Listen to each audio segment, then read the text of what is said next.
What's up, everybody? Welcome to Podcast Now. I'm Alex, and in this video, I want to talk about Life is Strange Double Exposure. You cannot believe how excited I am. I'm very, very sorry I couldn't live stream this with you. This honestly is the game of my dreams. It's a game that I've wanted for, almost 10 years as we're approaching the 10-year anniversary of Life is Strange. So let us first just say thank the living Lord that Deck 9 not just gave us another Life is Strange game, and I thought True Colors was good, but also gave us one with Max freaking Caufield. She has returned. So, honestly, we're going to get more of this game this upcoming Thursday. I think that's when there'll be probably a much bigger video from me talking about any additional maybe gameplay details, etc. For right now, let's kind of just talk about my thoughts of seeing her again, seeing the trailer, maybe some of the things that I've seen, most online. Well, number one, the game is actually split up into 3 different editions. Not a huge fan. I mean, this continues the trend of paying for early access. So if you pay and you get the, I believe, Ultimate Edition,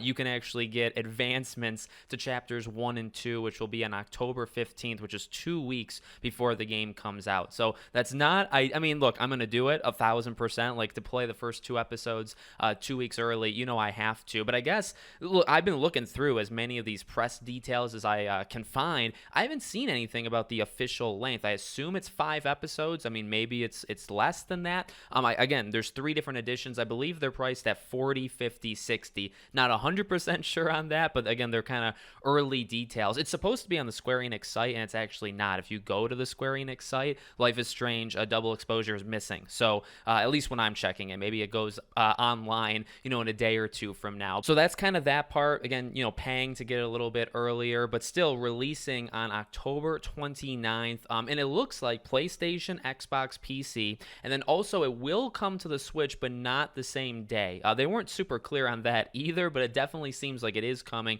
just down the road, maybe even coming to the Switch too, to be honest with you. Okay, then in terms of what we actually saw, I think it looks good. This very much, we talked about the rumors, right? Remember when the rumored Life is Strange 4 was out there? Max was a professor of photography at a campus, and a student of hers died, and it was a, whodunit kind of murder mystery. This is so close, but I'm not 100% sure that she is a professor. She does have the camera. It does look like it's a campus, but I'm not 100% sold that she is a professor at the campus. It seems more like she's a student or, maybe a resident nearby, especially because the friend of her, Safi, right, dies in the woods. I believe the leak and maybe the original pitch for this game was they would die on campus. So definitely seems like there was a little change there. I mean, I'm up for this version too, but I'm just a little confused, I guess, as to where we are in Max's life, right? She's very much older, but she could be in her early 20s, right? Could be in college, could be older than that, and maybe she is a professor, right? I do want to talk about, okay, seeing her, hearing her. I mean, it's so, I honestly was a little worried because, you bring back Max, and you don't have to bring back Hannah Tell. Now, I think it's a must. You have to bring her back, but, nothing's guaranteed, in the industry. Voice actors are replaced all the time, sadly. So I was so happy that it was her voice. And I do think because of the technology, because of, how long it's been since the first Life is Strange, you see the jump. There was one particular moment kind of towards the end of the trailer, I believe, when Max is telling her, "You died," right? There's that line, what's the difference between the timelines? And I feel like, Hannah's and I guess Max's kind of like shyness actually very much came through in the motion capture with her mouth. So this kind of leads into, I personally think Max looks pretty good.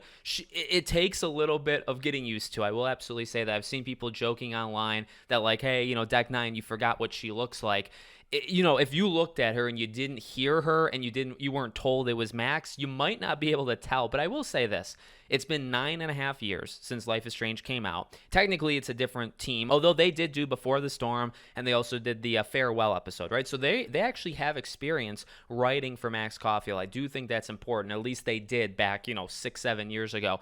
But her face does look like it. The hair and like the hat she's wearing makes it harder to see. But when you kind of look at her eyes, and again, like that facial expression when she says, you died, I think you can tell that that is Max. I think it's a combination of it being almost a decade and you having a console jump, right? So it's a new generation. It's been almost a decade, and she's also supposed to be older. So you have all of those three things together, and yeah, she's gonna look different, right? I'm not gonna go up in arms about it. I get it, because she doesn't look exactly like her. Again, I don't know if you'd be able to know if you didn't hear her, or if you weren't told, but I do think she looks enough like her that I'll give them the pass, considering Hannah's back, considering again how long it's been and all that jazz. So I'm pumped. I'm freaking pumped. I will say maybe the one worry I have, they've got to give a really good reason for her using her power. I know her friend died, right? And like that's the whole premise, but she hasn't used it in so long. She knows what happened with Chloe. In fact, this has to be a version where Chloe's dead. And I wonder, by the way, she can go into different timelines. I wonder if she enters a timeline where Chloe's alive. I'm going to throw that prediction out. I'm sure we'll talk about that more